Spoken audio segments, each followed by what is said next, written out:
Hey there, Knicks fans. I don't have to ask how you're doing, because if there's a single one of you out there who aren't enjoying the hell out of this shit, something's wrong. It's your boy, Jonathan Macri, with you for another episode of the Knicks Film School Podcast. I am back from sunny Florida to not too terribly cold New York. It's not awful here. I'm in a good mood. I had a great vacation. I'm going to talk about it a little bit. Mostly we're going to talk about the Knicks. Try to tie those two things together. But first, we left off.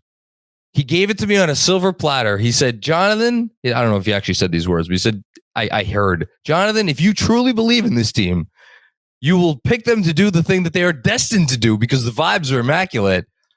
And I said, no. And I threw it back in his face. I said, I'm going to take 2 and 2. God damn you. Well, I'm still happy to see you, Jeremy Cohen. How are you, sir? Well, I'm fantastic for many reasons, especially basketball related. But yes, I love being blamed for your poor decision making. Thank you. I appreciate that. But yes, the vibes are immaculate. I would have settled for 2 and 2 begrudgingly, but excitedly, we don't have to, because the Knicks went 4-0 in the last time that we had a podcast. It was great. The All-Star game weekend happened. Quentin Grimes looked very nice. I forgot about Jericho Sims participated, and then he got to go on a vacation. Julius Randle was amongst the other stars, and he did again, I barely watched some of I think I watched the third quarter and the fourth quarter, and the only exciting part was really Jaylen Brown versus Jason Tatum, and then nothing else. So it was nice to see basketball that actually counts and where the players actually care. And in a week that, they could have lost the Wizards game down by double digits, they didn't. No. They could have found themselves, with on the second night of a back-to-back against a well-rested Pelicans team, even without Zion Williamson, could have lost it. They didn't. They were winning wire to wire, double-digit leads in every single quarter. Factor in a Brooklyn win, a Hawks win. Yeah, Hawks win over Brooklyn, yes. Well, no, I meant if what already happened. These two games. Yeah, sorry. I know, it was a while too where I had to refresh myself too. We had beating the Nets and then beating the Hawks. Yes. And then these past 2 games. It's just been a really fun time to be a Knicks fan. And so, yeah, the vibes are immaculate. I want to get to the vibes in a second. Can you indulge me for just about 2 minutes while I tell you about the circumstances of my watching it? Well, not both Knicks games, because the New Orleans game I was pretty locked in on. We got home from dinner on Saturday night, our last night in sunny Florida, and I watched I probably shouldn't admit to the fact that I had the game playing on MSG Go app on my phone as I was driving home from getting ice cream. So I watched the first 5, or I was listening to it, and it was like side of my eye. I was like kind of like trying to, at stoplights, of course, not while driving. That would be terrible. Mm-hmm. So I got to watch the New Orleans game pretty much like normal. The Wizards game, I don't know if you know this, or maybe some of our listeners know this, fell on my wife's birthday. So combination of the birthday of my lovely wife, who I started dating we're up to almost 10 years ago, or not our wedding anniversary, but we've been dating for about 10 years now. And on vacation, the going into the evening, I was like, whatever you want this evening to be, it's your birthday. We're in Florida. She knew there was a Knicks game. I knew that she knew there was a Knicks game. She knew that I knew that she knew there was a Knicks game. But so nothing was said though about whether the Knicks game would be watched. So we got home from dinner early because we have small children and we eat early. That's what we do. And I set on my laptop to record the game, and it's there. It's on. The game is on. But I'm like, I'm being a good husband, being a good dad, playing a game with our daughter. And then it's like 7:30, 7:40. The Knicks are down, I think, by 19 by that point to the Wizards. And my wife's like, I'm kind of tired. I don't really want to watch a movie because I'm going to fall asleep. My daughter just wanted to go on her iPad at that point. So she's like, what do you want to do? I'm like, I don't know. What do you want to do? And then she's like, I don't really want to do anything. I was like, do you want to watch the game? I like very trepidatiously. And she's like, yeah, sure. We can watch the game. And so we watched from that point forward, Julius Randle turned into Cocaine Bear from the late second quarter until really the end of the game. And the Knicks close out that win, which I think when you combine that, as you said, with how they performed against the Pelicans and then how they went into the break, there was a feeling that has coalesced amongst the fan base that I get a sense of through just whether it's Twitter or comments to the newsletter or this, that, and the other thing. I'm not sure the vibes have been this immaculate since we've been doing this. Is that what? That's wild. Yes, I still think the 9-game winning streak. Do you really? Because it was so unexpected, right? Like it's just the element of complete surprise for it to turn around that way. And I don't mean that to put a damper on what this is, right? This has still been a ton of fun. They're undefeated when Josh Hart plays. It's all important stuff. It's just there's something about that season that just felt almost magical just based on the fact of, look, there's everything that's been going on with COVID. We haven't seen the Knicks team make the playoffs since the 2013-14 season, right? Yeah. Or the 2020 2012-13. Yeah. 2012-13. So it was a nice change of pace. And this, it's almost like, well, it's great to get back to that point, but it feels real, right? Like this to me feels much more tangible. And I think that's the part of it where, yeah, maybe this isn't quite as special. The reason that was special was it was almost a Linsanity type thing where they caught fire at the right time and you hoped it would keep going, but it didn't. It sputtered out. This, even if things, well, not even if things, but depending on how the rest of the way goes, yeah, I still feel confident that the infrastructure is in place where the Knicks can maintain this level of talent and then take the next step forward. And that's what's really exciting to me. And, I was thinking about the Pelicans game. And yesterday I watched the Pelicans game at a bar with some friends. And then it's funny you mentioned Cocaine Bear because we saw Cocaine Bear afterwards. How was it? And it's great. I recommend not going in sober if you can avoid it. If you do go in sober, I'm sure you'll have a great time. There's no barrier for entry. It is fun, but it's amazing to think that the two things I'll think about, I guess the three things I'll think about with Ray Liotta are, two things: cocaine and the fact that the last movie he has ever done features cocaine, like with Goodfellas. So what an arc. R.I.P. Perfect arc. 1,000%. But what I was thinking when I was watching this Pelicans game was I was at the Pelicans game last year and it did not go well. It was an ugly game. The Pelicans without Zion were really sticking it to the Knicks. I think it was off camera, but maybe the camera caught some of it. Julius at the end of the first half got really vocal, very upset. Fournier had to kind of calm him down. It was ugly. It felt like, yeah, this is how this season's been going. It's been dreadful. And look at this Pelicans team that at that point was like, they hadn't even started their ascendance back to, hey, this is a team that could actually win 2 play-in games and make it a competitive series against the Suns. This was a lowly Pelicans team. And who the hell is Jose Alvarado? And sure enough, that was his breakout game, family there from the New York area. It just wasn't fun. And then thinking about this year's game against the Pelicans, also it's out without Zion. Pelicans are a better team, at least on paper. And the Knicks just took care of business the entire way. There's something so much more special. I mean, it's just the season, of course, where this is a season where things are going up and last season things were going down. But just the dichotomy of the two, it just felt like, yeah, last season really was a low point, and this season it's not that at all. We're actually enjoying the highs here. It was just a very gratifying feeling to see, and it should hopefully be the start of continued success moving forward.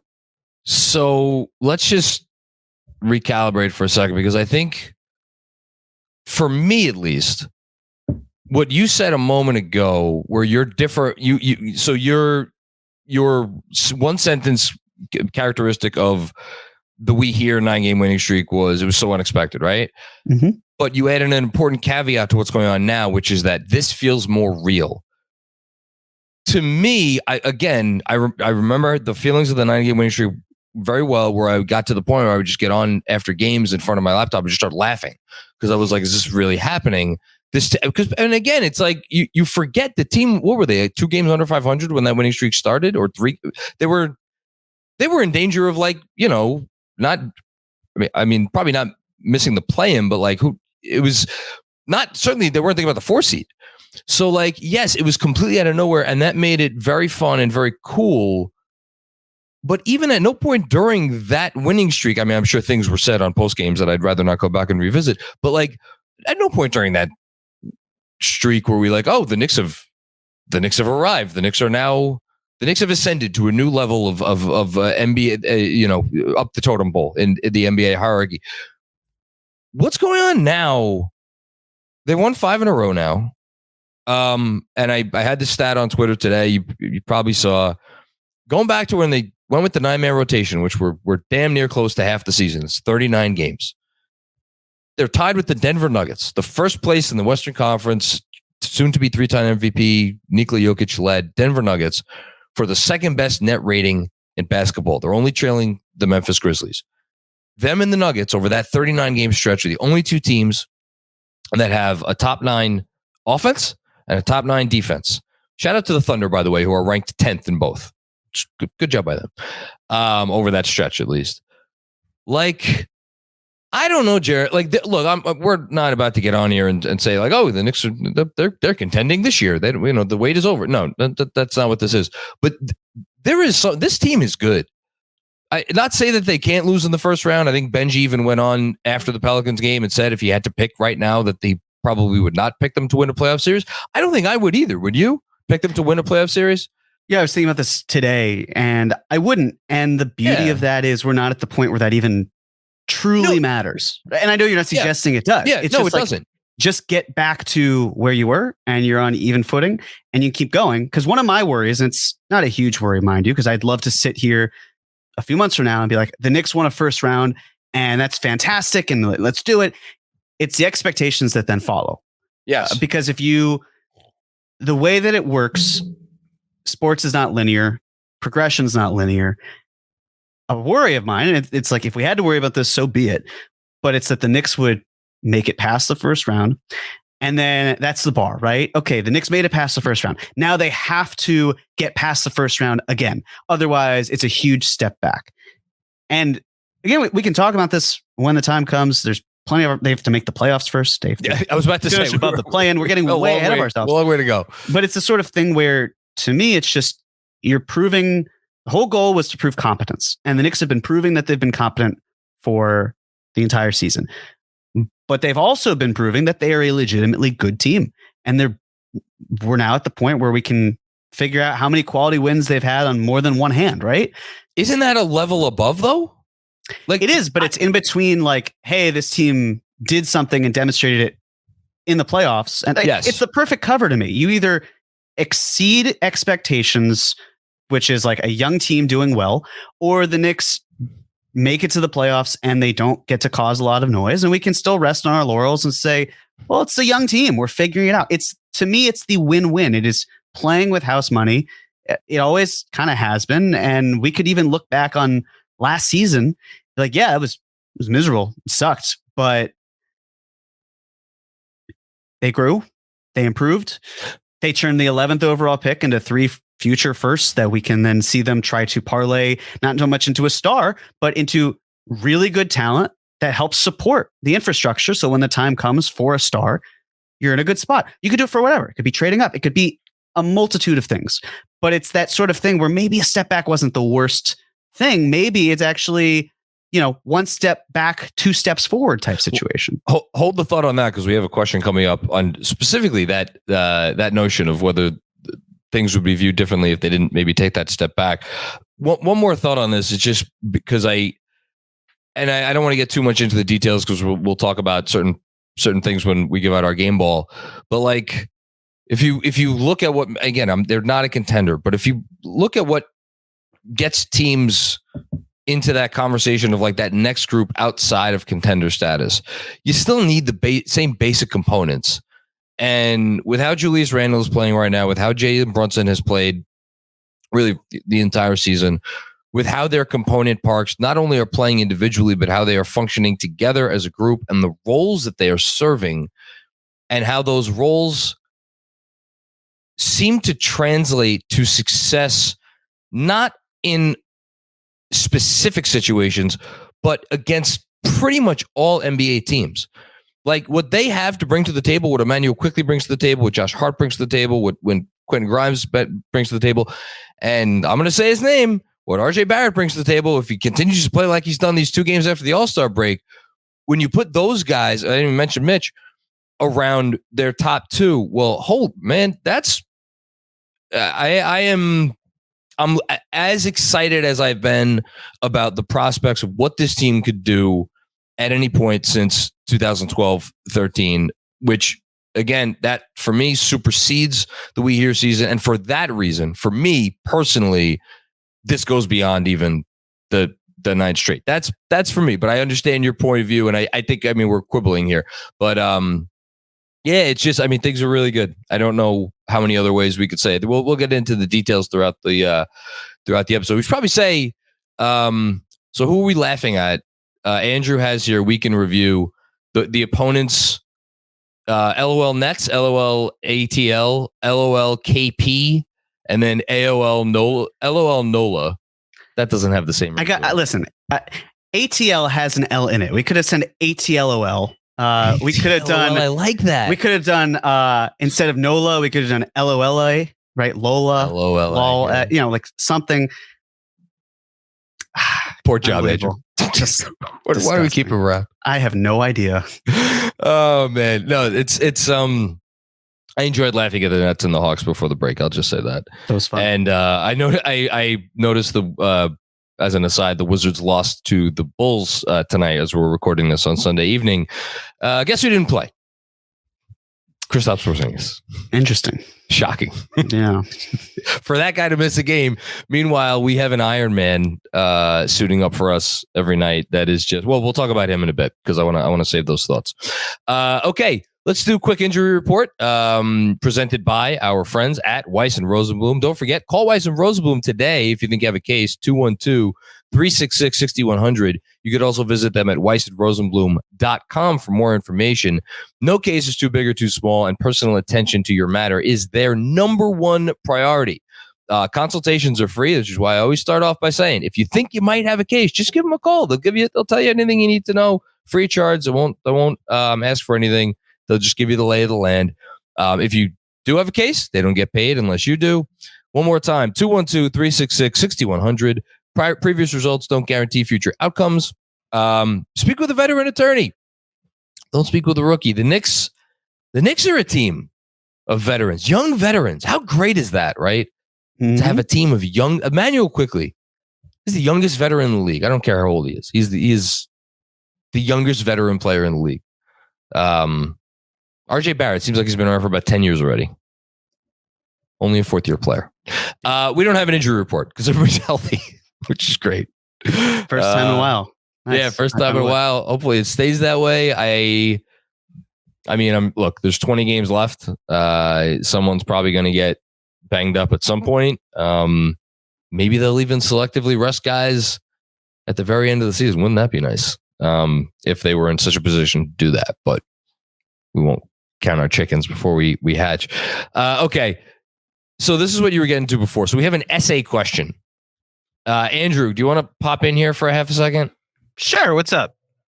Well, we've never assigned, like this is actually what we in the teaching biz call an on-demand essay.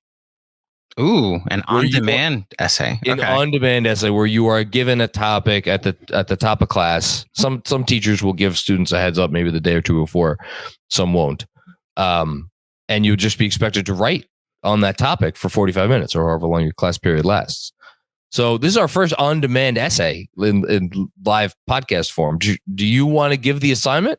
I guess so. The spirit of this is less about an essay. It was a fun name for this segment that we've never really named. The discussion before we get to the segments at the end, I wanted to give it the name essay. I saw essay, and I that's where my mind went. The spirit of this is more discussion board, but that's college. And as much as I fancy what we do here as in higher education, I don't know if this is more than high school or college. So in that spirit, though, kindergarten for that matter, we will call it essay question for this week. So I go to Twitter and ask a question from Johnny Caps, who added me on Twitter, and asked all of us, how different would perception of the Knicks front office, the players, Tibbs, and all of the collective Knicks organization be if years 1 and 2 under Tibbs were switched? If year 1 was expected rebuild year 2 was the we here season, and then year 3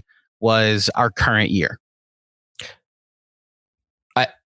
My first inclination for this answer is to say, yeah, the obvious is true. I think the perception would change, but also at the same time, like, there was a lot of worrying and hand-wringing, some hand-wringing going on when they hired Tibbs to begin with. If Tibbs coached his first year with the team and last year unfolded, like it unfolded as last year unfolded, and there was the stuff that went on with Kemba, and there was, like, you know, Jeff Van Gundy calling on national TV like this is the definition of insanity to continue to go to the starting lineup. You know, it's your boy, man. And he's saying that out loud. Like, we're talking about the vibes being immaculate. The vibes would have been pretty cruddy. And we'd be getting some good, and also Julius Randle would be like awful for the second year because he wasn't very good his first year here, and then last year he was, like, again, not very good. So, like, there's a part of me that wonders if the negativity surrounding, like, year 1 of the overall regime, even with guys like Emmanuel Quickley and Obi Toppin and RJ Barrett doing well, I don't know. It's difficult for me to envision. Do you get what I'm trying to say here, Jeremy? I do. I think for me, my first thought when hearing that goes to how would that have impacted the draft? And so if let's say they have the 11th pick, right, in the 2021 draft. You mean the 2020 or the 20? Well, it would have been the 2021 draft, right? Because then the 2022 draft would have been. Got it. Okay. Yes. So these are the players drafted for whatever it's worth from 11 onward. James Bouknight, Joshua Primo, Chris Duarte, Moses Moody, Corey Kispert, Alperen Şengün, Trey Murphy III, Trey Mann, and then Kai Jones. Kai Jones, of course, was the 19th pick overall that the Knicks had. Instead, you know, they would have, with the pick that they had in the situation, because the Mavs pick was the other one. I digress. Of those names that I just read out, how many of them do you feel like are better at this moment than Quentin Grimes? Because I can tell you right now, for whatever its context is, two of those players, the first two, Bouknight and Primo, are either not in the rotation or out of the NBA. Duarte's not doing very well. Moody is fine. I mean, certainly won a championship. Kispert is a rotation player. Şengün's been really nice. The defensive end hasn't, but the offense has been fantastic. Point being is that a lot of people, a reason why they kind of would want the Knicks to maybe lose games is it increases the odds, gets you a better prospect. Better prospect means better prospects moving forward. And by prospects, I don't mean necessarily players, I just mean the level of talent and where you can get. I think everything just fit perfectly into place because of the fact that the Knicks have crushed the draft for pretty much every pick except for the Obi pick as we've seen it right now. Yep. So it doesn't matter where they finish. And I think that if you look back at the players that were around there, and if we saw, hey, they picked one of these players and it didn't work out, that season feels like it's for naught. Whereas now with the way that it's gone, okay, you went through and you got Grimes, right? You traded out and got a future pick, turned into Cam turned into Hart. You still lost a first round pick in there. Not great, but you live with it. Yeah. You get Grimes, who is a starter. He is starting in the second season and he's been playing well. The way that they've been able to maneuver makes all of that feel comfortable. And I agree with you, just that the vibes and the way that, it may seem silly to talk about vibes, but it's true. Vibes are looking important. At how it's one thing to say, hey, look, this team was really bad and then they were okay, and now they're good, right? It's a straight shot. But I think it almost makes us appreciate the pitfalls that come from it. Last season actually made this season feel more, not impressive, right? But like we saw what it was. Yeah, I guess satisfying is the way to put it. It was nice to see them go back to their roots from the season before, where it went up, down. You'd like it just to be linear. But what are we talking about? We're probably talking about like how you getting rid of Kemba. You got Fournier. Like I know it's all jumbled up in there, but no, but there wasn't any of that diciness after year one. Like that, we were playing with house money, right? We were like, oh, great, there's a Kemba buyout. Fine, welcome aboard. Evan Fournier, $72 million. Hey, we got the money. Let's, it was all gumdrops and candy canes here. Yeah, so I'm happy with how it's played out, and happier because the Knicks turned, again, the 11th pick into something that can help them in the future. Maybe they could have done that the year earlier, right? It changes a lot, but I think it's fine the way it is. They got a mulligan, and they've said, you know what, we're going to take that mulligan and we're going to do a nice job with it. And we as fans are so conditioned with getting regimes up and out of here 2, 3, maybe 4 years that, it felt like last season was a disappointment. So why are these people sticking around? Yeah.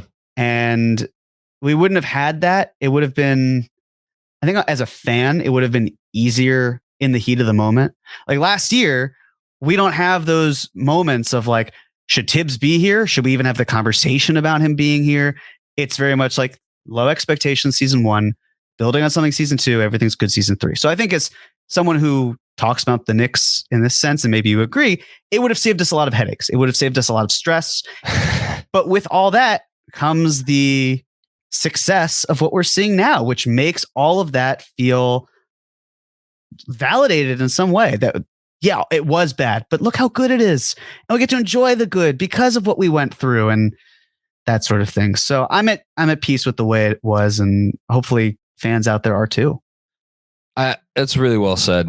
I'm at peace too, and I, quite frankly, think that while there was definitely, from my vantage point, as again someone who has to deal with the wide spectrum of emotions after both wins and losses. Well, I felt that there was an overabundance of my favorite word, consternation, throughout a fair bit of the season, even as things were going fairly well. First 23 games when they were 10-13, like the consternation was deserved. From that point forward, though, when things were going well, even through the blips, there was a lot of the negativity, I think, was because of last year, and we could all agree on that. I think we're past that, and that's kind of relates back to how we started the show and talking about how this is the best we felt. Whatever, maybe it's since 2 years ago, maybe it's since 12-13, maybe it's since the 90s for some people. But like, you list the best you felt about the Knicks, top 2 or 3, moments or time periods in the last 20 plus years. Like, this is going to make the list for most people who have watched all of theirs. That's the point. I think we are now here where, regardless of how we got here, I think for the most part, everybody's kind of all in terms of the fan base and like, buying into what this team is right now, and, a little bit of like maybe what they could do. Although, as you talked about, we're maybe not there yet. And that has everything to do with how their best players are playing, which is a good time to transition to giving out our game ball. And boy, do I wish I could give out the first game ball here. Alas. Yeah, alas is right. To the victor. Yes. The one last thing I want to add is... Oh, sorry. I jumped ahead. That's fine. You mentioned how, like, if you look back the last 20 or so seasons, this is probably going to be towards the top of that list. And you're right. I would agree with that. But the first thing I thought of when you said that was, man, imagine 10 years from now, is this season even going to crack the top 5? Oh, wow. And it's that thought process. Like, look at where the Knicks are positioned. Look at how they're building. It's hard for me to have that level of consternation, as you're saying.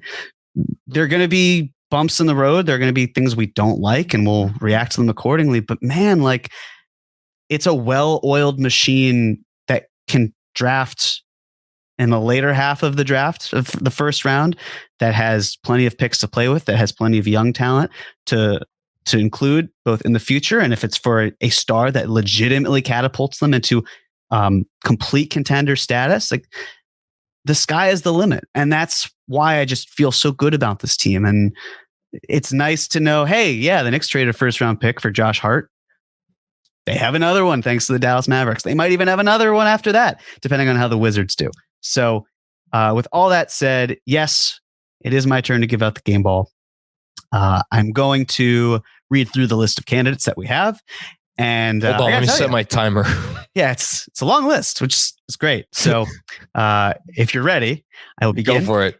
Jalen Brunson, Julius Randle, RJ Barrett, Mitchell Robinson, Quentin Grimes, Josh Hart, Manuel Quickley, Isaiah Hartenstein, Obi Toppin, Deuce McBride, Derrick Rose, Evan Fournier, Tom Thibodeau, Leon Rose, Brock Aller, Walt Perrin, William Wesley, James Dolan, the 1972-73 Knicks. A lot of names, John. It is. A lot of names. And there's a compelling case after a 4-0 week to just say all of them, right? There's no I in team. Everyone is a part of this. It was great. I am going to go with Julius Randle. Damn it. Well, yeah, I mean, obviously I was going to go with Randle. The all-star who has usually been sluggish out the gate from an all-star weekend. Emphatic game against the Wizards. Really turned it on. Thank you to Kyle Kuzma for, I guess, propelling that. I don't know why you would say to a 6'9" power forward that he's too small, but whatever. Good for you. Take that L. And that was a great three that he hit. Oh, sorry, he stepped out of bounds. Never mind. I digress. So it was really nice to see Julius just assert himself. And I think that what's really going to matter with Julius is the playoffs, because a lot of fans are going to look at this and say, yeah, the regular season, that's nice. It's great, but that's not what really counts. And the way I see it is it does count, right? Because you still need someone to be in that role. Because to me, Julius Randle, he's not a number one. I've been very clear about that. I know others would certainly agree with that. You could even make an argument that maybe he's not a number two, but I'll tell you, if they're seesawing on nights with Jalen Brunson and Julius Randle being the number two and number three, you're in an okay spot. And so if Julius Randle can keep going, keep working this way, and it's nice that he has a point guard, like I said, with Jalen Brunson, who can help him stay on track. And he's in a role that's really just that of a superstar, that how he's playing right now. If you can carry that into the playoffs, it silences a lot of concerns. And as a fan and as someone who sees a lot of content online, it'd be really nice to not have to have lingering questions of, can Julius Randle do this in the playoffs? Can he do that in the playoffs? Just have him be a steady force, get to the playoffs, do that. We're doing great. But that's then. This is now.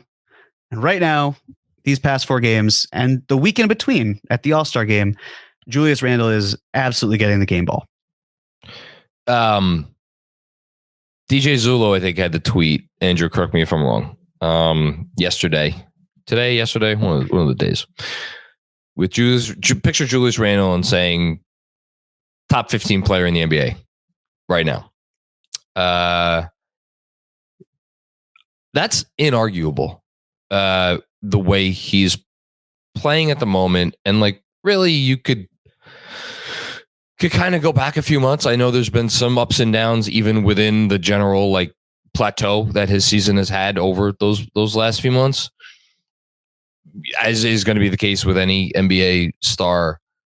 But like, I know we don't have to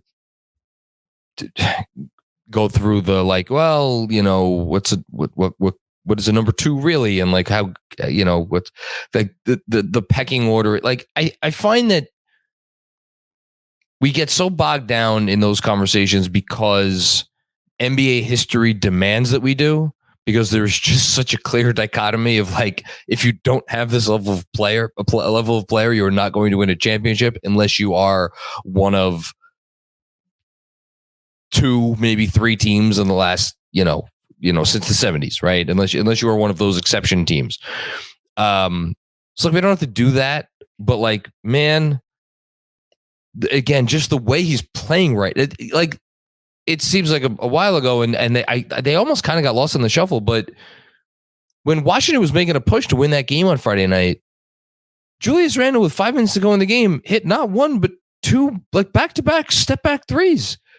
Like, in what world is he doing this? And this is a real thing that is happening on top of all of the stuff he did in the rest of the game, on top of making the winning assist to Mitch and the winning the free throws that kind of help seal. Like, it's just, you can't play ball much better than he's playing right now. And I had to just add on to what you said because he deserves it. Yeah. Shout out Julius Randle. Okay. I got to do the right thing here, Jeremy. Do you know what the right thing is? You eating crow? Should we take him out? Yeah. Might as well. I wonder, he didn't have a great vacation because he stayed in a desk cabinet for the whole time. But Crowan, well, he still has his tan, which is great. Crowan Barrett Jr. So I'm actually a little bit conflicted about this one. I'm giving my game ball to RJ Barrett. But the spirit, follow me now, the spirit of the Crow is such that I would get on here and I'd be like, this is not a star player based on what we have seen, based on the numbers, based on this, that, and the other thing. And people would push back and say, you will see, you will eat crow. There's a star player in there. What we have seen since the All-Star break, in the 2 games that we've seen in the All-Star break, or since the All-Star break from RJ Barrett, is a guy who is ready, willing, and able to be a star in his role as the 3rd best player on a team with 2 very good top 2, or a very good number 1, a very good number 2.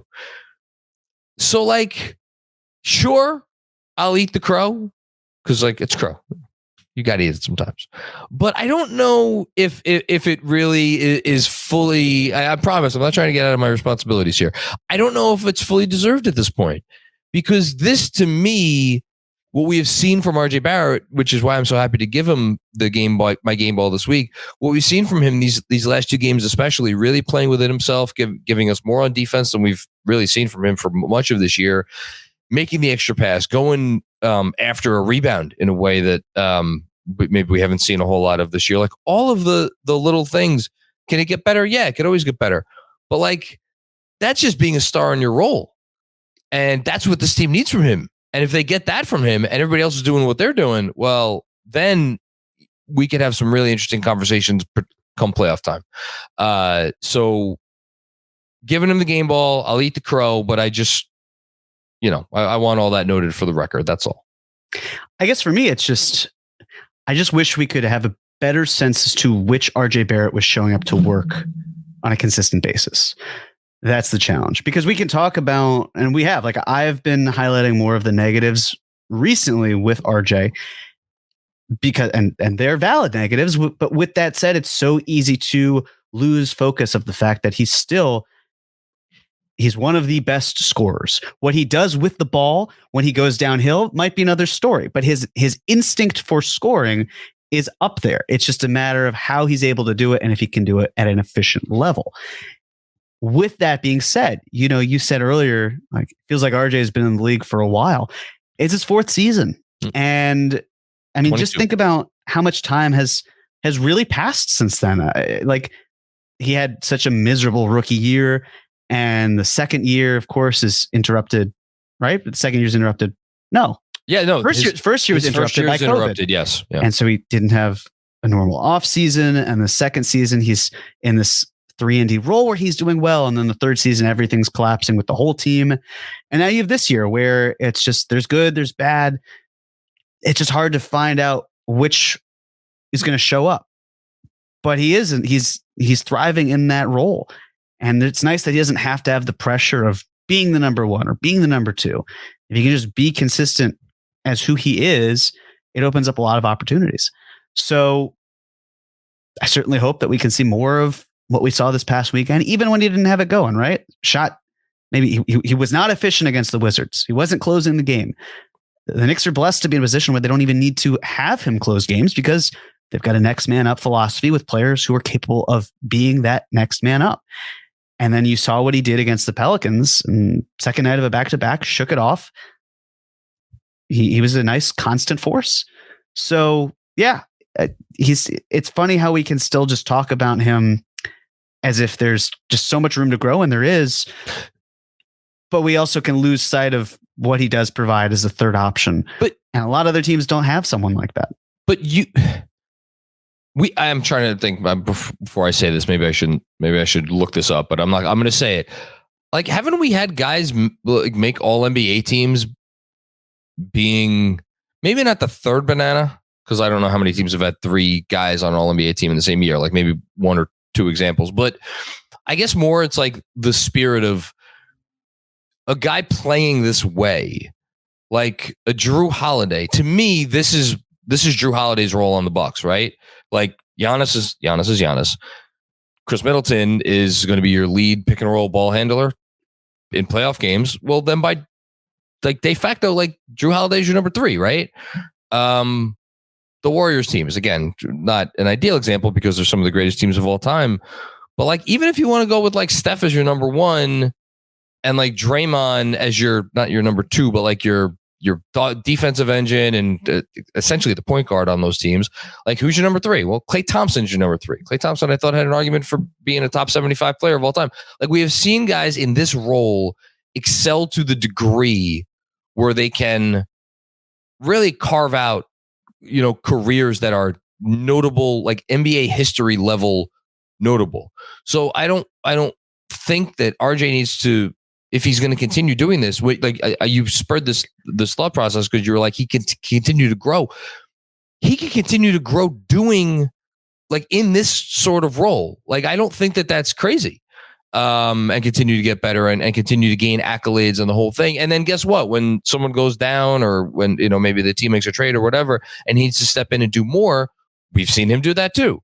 So it's a great skill set to have. And I hope we see more of the guy that we've seen in the last 2 games over the rest of the season. And then we'll go from there. And it is the defense, right? Because the players you named, Drew Holiday, and whether it was Draymond Green or when he was before the injuries, Klay Thompson, those 3 players were all phenomenal defenders. 2 of them still are. I mean, Klay's game is not nearly what it was due to injuries, but like Drew Holiday today against the Suns, like he went off, and he is always going to be one of the best defenders. It's why the Bucks made that all-in move to get him, and that's the missing piece. The scoring, RJ is a better scorer than all 3 of those players. But defensively, he's so far behind that you just want him to catch up a little bit. And then they have to rein it in. He's 22 years old. Yep. We've seen him at an even younger age process defense at a higher level. Why is it not in this case? How can he get better? How can he be more consistent on that end? And that is going to be the main thing. And if he can't bring it, again, that's why the Knicks have other players who are able to step in and say, yeah, Josh Hart, I can come off the bench and be infectious. Emmanuel Quickly, I could do the same exact thing. We can shift Quentin Grimes up if we have to. We can have him be in the 2-guard role. We can do whatever. It's on RJ at least to just meet the same level that a lot of his teammates have with the defensive acumen. He can get there. It's just, I'd like to see it more consistently. As would I, and last 2 games are a good sign. Okay. Mm-hmm. Detention. Here's what Andrew Claudio has written down for detention. Nobody. Detention is closed. Give out 2 more game balls. I guess I get to go first for this one. I am going to give out a shared game ball to 3 people, and that is Sean with a W, Mensa, and Benji. They filled in more than admirably for me in the post game, for the post game duties after both the Wizards game and the New Orleans Pelicans game. I thought all 3 of them knocked it out of the park. I was very much enjoying the general giddiness of the post game on Friday from Sean and Mensa. Those guys make a great team. And I thought they provided some fantastic analysis as well. And then Benji on Saturday, I'm not sure which was my favorite part of it. The setting it up with the comparison to the 73 team, and how it was fitting that the Knicks did what they did on that night and for anybody who maybe may have missed the two statistical quirks, 73 points in the first half against the Pelicans, honor the 73 team. And then, all right, what was it? RJ Brunson and Randall combined for 73 points too. So pretty cool also. I'm not sure if it was my favorite, or him just going to town on the Blazers, and specifically Dame and Jeremy Grant. $42 million. You got your masseuse on the plane. I hear you, Benji. I hear you loud and clear, brother. And I love you. I love you for it. Play the game. That's it. Play the game. That's my other game ball. Totally fair. Those guys did a phenomenal job. I'm with you. Glad to have them on the team. I guess if I'm throwing my hat in the ring for another person for the game ball, I'm going to give it to the 1972-1973 squad. Love it. As someone who was not a witness to that, I know, John, you were also not a witness to that championship. No. Yeah, closer, but not, close. There's still a nice 10-year gap there for you. Not for me, but it's the sort of thing where it was very nice to see all of these legends come together, and there just aren't a ton of opportunities for that to happen. It's nice for us to be able to cheer them on.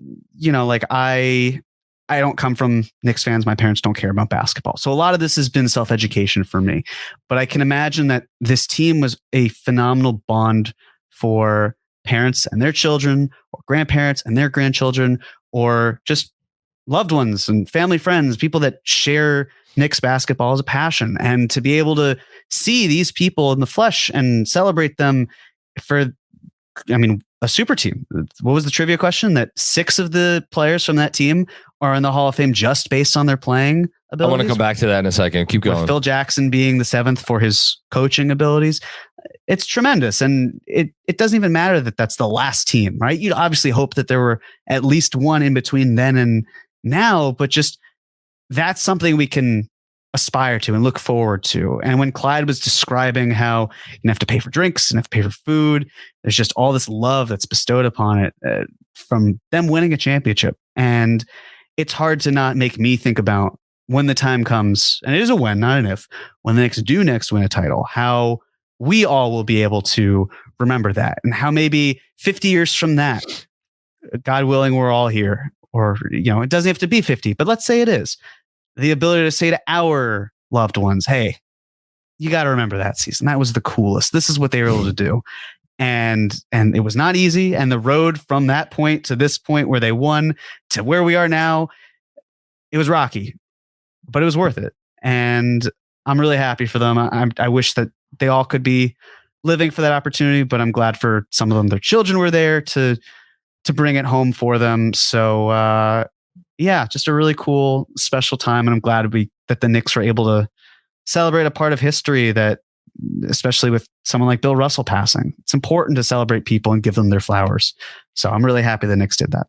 I love that you made that comp between what we might be saying 50 years from now and what people look back on with the 73 team, because the 73 team obviously wasn't the end of an era. The following year, they made the playoffs again, and I think they won around. I should know that, but like that, the following year was like really the end of it. DeBusschere retired after the 73-74 season, and Clyde was traded, I think, a year or two after that. But it's cool that era of Knicks basketball had like a clear beginning, which was when obviously they drafted Willis Reed. And then shortly thereafter, they drafted Frazier. And then it had a clear, like, this is the point when they became contenders, when they traded for DeBusschere. And then similar with the 90s, right? It was like, okay, they drafted Patrick Ewing. Like, that was the start of it. And then it took a little bit longer. But then it was like, okay, Pat Riley got there. And it was like, okay, Pat Riley got there. That was when the march to contention started. I wonder how we're going to look back at this what we're in now as like, well, are we gonna look back as like 2018? They signed Julius Randle and drafted RJ Barrett as like that was the start of it, and then maybe like they got Jalen Brunson as like that was the moment where they kind of pushed it forward. I don't know, but it's something I've been thinking about, a lot. I'm curious if you would agree with this, because to me, I think the major tipping point, and look, we'll have ample time to debate this later on. Yes. I think the real beginning of this era came from the end of an old one, which was trading Carmelo Anthony. Yeah. The main reason being it yielded a future second round pick in that next draft, which turned out to be the 36th pick overall. And it was Mitchell Robinson. And Mitchell Robinson is the longest tenured Knick on this team. And if he's here as the Knicks continue to keep going, that to me is going to be the moment where things really started to change. And we just didn't know it at the time. Who would have thought a second round pick for a top 75 player in the NBA would have any sort of correlation whatsoever? And it's worked out in a way where, it's the Knicks are winning with this player. They desperately needed him back, but not too desperately because they were still winning games. So maybe that's where it comes into the fold. Yeah, maybe. That's a good thought. I mean, really, Mitch is funny. He's been around for so long now. I mean, in Knicks years, 5 years is so long. Because go look up at your stats. Not a whole lot of Knicks have stuck around for more than 4 seasons in the last 20 plus years. Last thing, and I don't know if maybe we could bring Andrew Claudio up here for a second. I don't know if you've had a chance to fact check this, or if you've had any thought to fact check it, or you, Jeremy. But I feel like this is more up Andrew's alley. I don't think any team in the history of the league, and I just tried to look it up and I couldn't find it, had as many top 75 players on it at one time as the 72-73 Knicks. Because the 6 Hall of Famers is one thing. That's pretty cool. But there's been how many basketball players in the NBA Hall, the Basketball Hall of Fame? It's like 150, 160, close to 200, something like that. Okay. Top 75 players of all time: Frazier, Reed, DeBusschere, Monroe, Jerry Lucas. 5 out of the 75 were on that one team. I know Lucas was past his prime. I know, was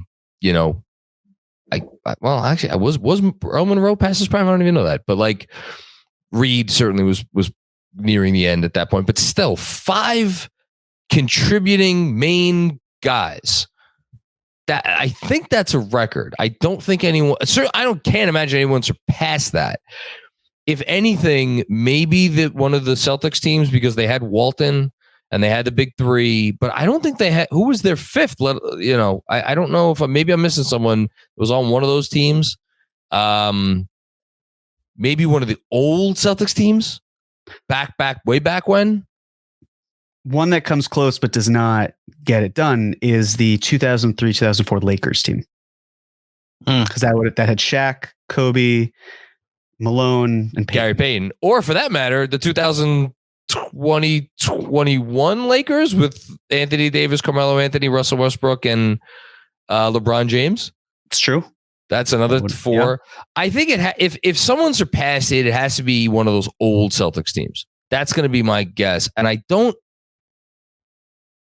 going to go out on a limb and say nobody surpassed it. Maybe somebody equaled it. Maybe one of those old Celtics teams equaled it, but I don't think anybody surpassed it.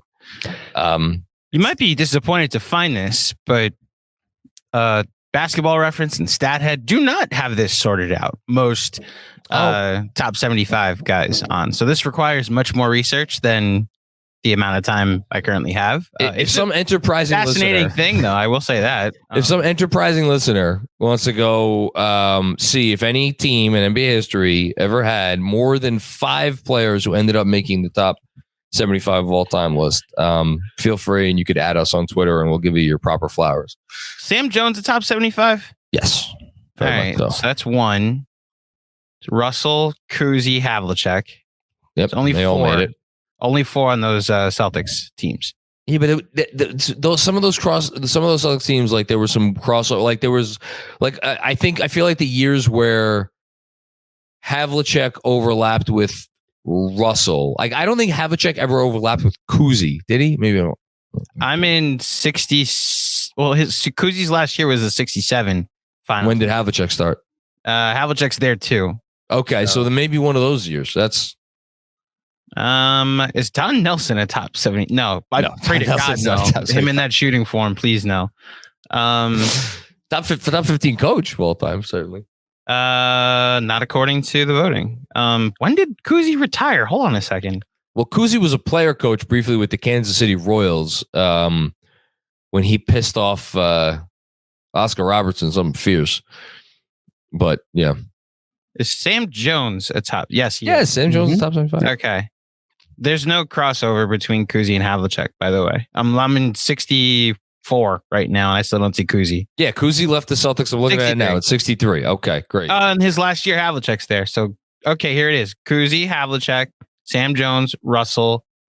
And that might be it. 5. Actually. That's 4. Kuzi, Havlicek, Sam Jones, Russell. Bill Russell. That's anybody else? No, that's it. Those 4.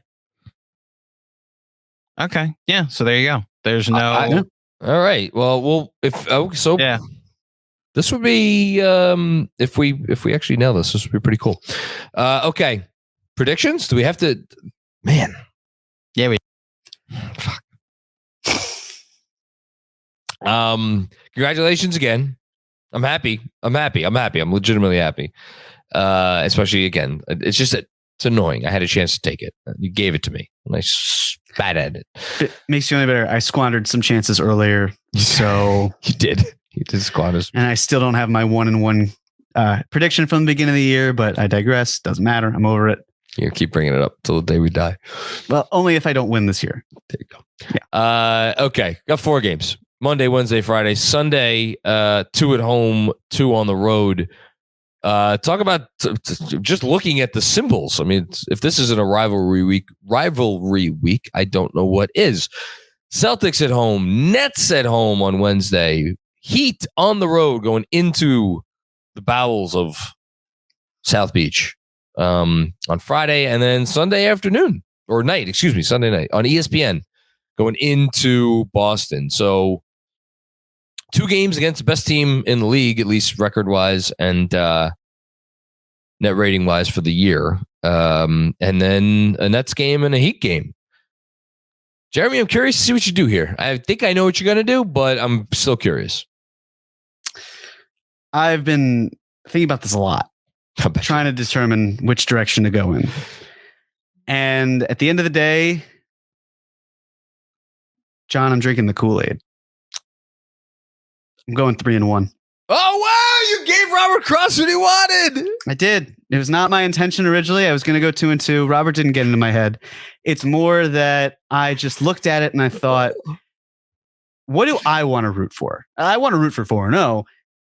I would expect a loss. With that being said, I think the best part about it is I can root for these games. And I don't have to then consider the idea of if you pick 3-1 that I have to root for the Knicks to lose one of them and then lose a second one. All this stuff. Jaylen Brown is also not going to be playing in the game against the first game against the Celtics this week. He's out for personal reasons. We've seen them beat the Nets pretty handily. This is the first time they're in South Beach. I can't help but think about, at least this season, can't help but think about how they played a really nice game against the Heat earlier in the year. And last year was last year, but the way that the team came back to beat the Heat was enough for me to think, why not? Let's get nuts. So yeah, do I think that you probably win this week if you take 2-2? I do, but I'm okay with that because I would rather emotionally root for at least 3-1. So I'm going for 3-1, John. I'm going to go 2-2. Yes. Because if they go 4-0 and I lose, it's not even going to matter because I'll be floating above my laptop screen. Because if they went 4-0, that would mean that would be 9 in a row. Were you going to pick 3-1 if I'd picked 2-2? I hadn't even thought about it. I was going to go the other way. I was going to go in the other direction, whichever you want. Got it. But it was either 2-2 or 3-1. Or were you entertaining 1-3? If you had taken 2-2, I would have hemmed and hawed a bit, and I would have ultimately gone 3-1. There we go. If you had said 1-3, I would have thought, crap, I overplayed my hand here. But I would have thought about it because, again, like we just waxed poetic for the better part of an hour. The Celtics are the best team in the league, and they are not I don't want to say they're a tough matchup for the Knicks because they're actually not. I think the Knicks are match up pretty well with them, but at the same time, like then again, you could say this for anybody. I was about to say, when the Celtics are on their game, like the Knicks can't do anything to stop them. Well, guess what? Neither can anybody else. But they, like you said, they don't have Jaylen Brown. So there's that. The Nets, I know they've lost 4 or 5. We should probably at some point on this episode say, as we are recording this, the New York Knicks are in a virtual tie for 5th with the Nets, kind of burying the lead, because the Nets lost to the Hawks earlier tonight.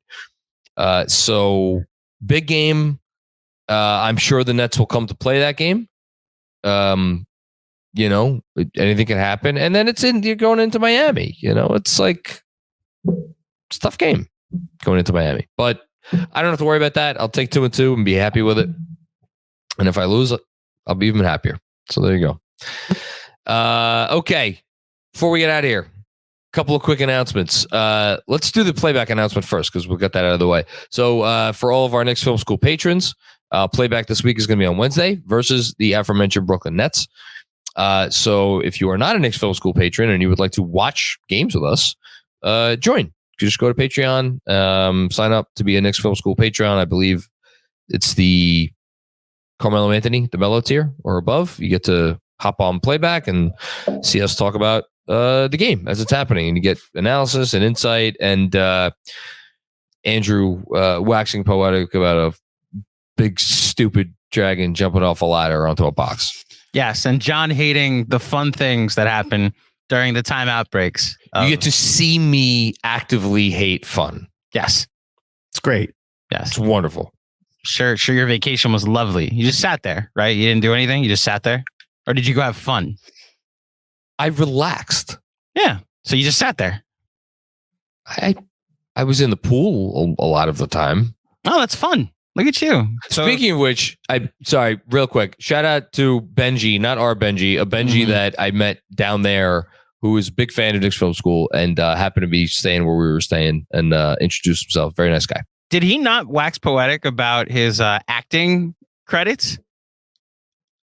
He mentioned his acting credits, which include Uncut Gems.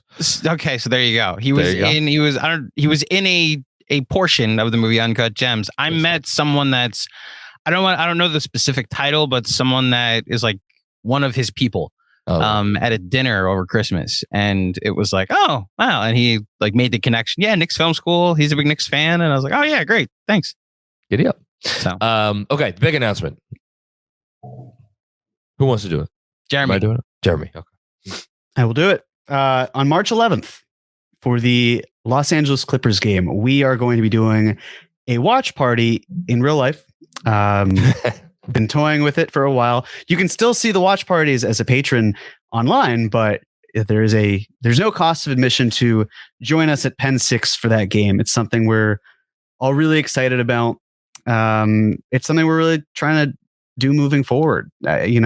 Just as I was saying offline to these guys, a huge part of what we are able to do is using the community. And we were able to help connect with a lot of people during the pandemic when it was harder to see people in person. Yep. So we relied on online. And so we love this community. We appreciate this community. We want to grow this community, and we want to do it using Knicks Film School to the best of its abilities and just keep it going so that we have something even deeper from a connection standpoint. So we really hope to see a lot of you there. If you're not able to make it, don't fret. We're looking to make more memories and have more in-person events too. But if you do have nothing better to do and you're watching the game anyway, come join us because we're looking forward to having you, and we're going to have a lot of fun. Yeah. it's going to be a blast. Again, it's at Penn 6, which is right down the block from MSG.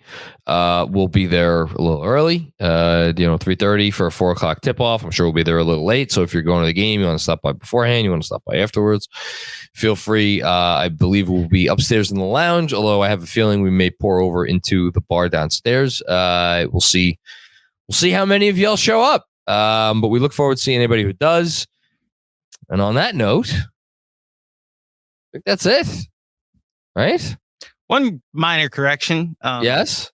I have no idea if we're doing tomorrow for Boston or Wednesday for Brooklyn for the playback watch party. So I'm still waiting to hear from Benji what night works better for him. Oh, okay. I will also add, shout out to the casual crew. We may be watching on Friday when the New York Knicks take their talents down to South Beach. Oh, wow. And take on the Miami Heat. So there will probably be multiple watch parties on playback. And John, this is on-air producing. You and I owe the patrons an extra Patreon podcast this week. So there's multiple reasons to sign up for Patreon. The additional content being some of those reasons.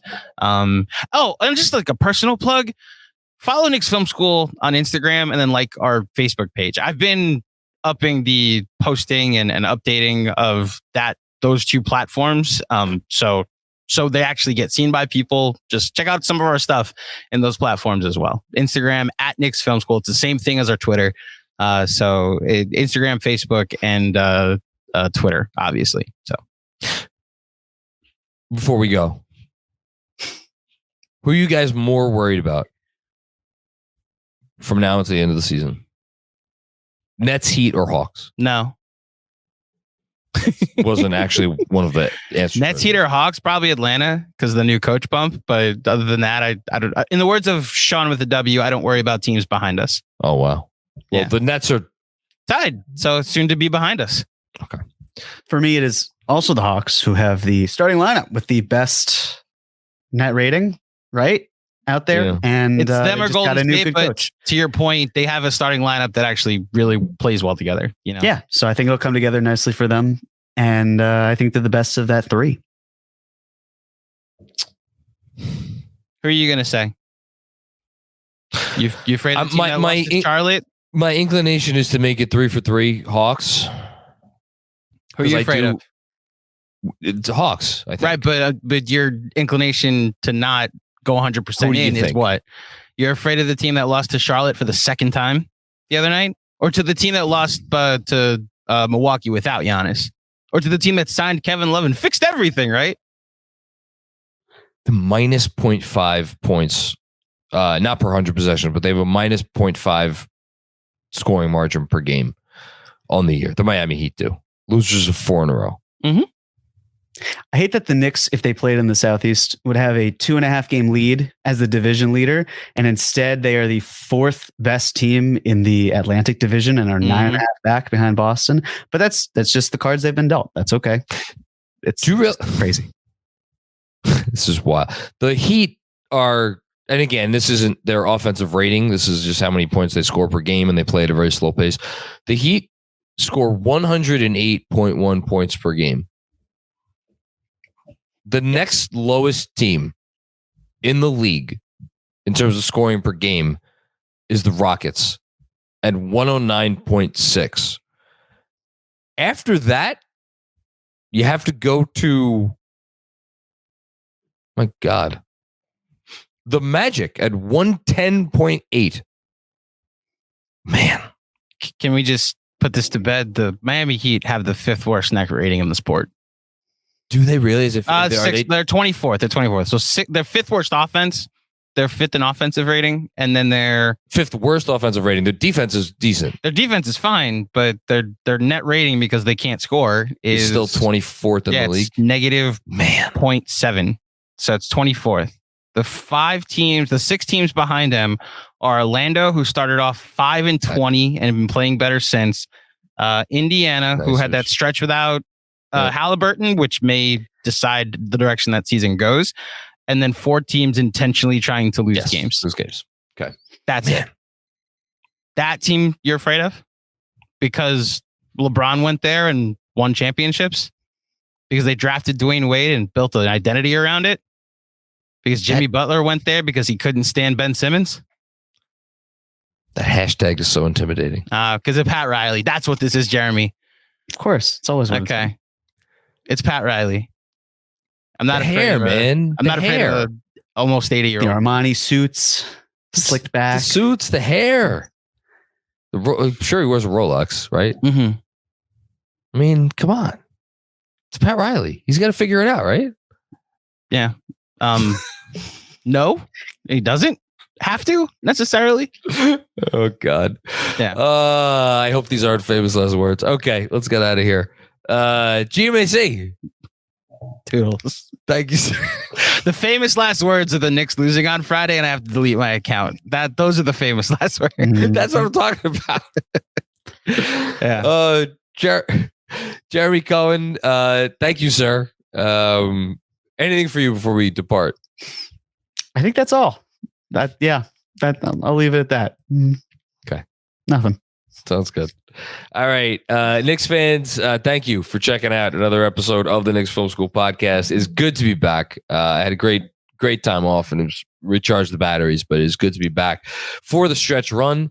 Thank you for being here with us for it. My Lord, do we have a lot of great content coming out as we follow the Knicks over these final 20 games. So make sure you are on board for all of that. And we will be back with more fun and games before you know it. Peace out. A lot of cocaine bears down in Miami, too. Yep.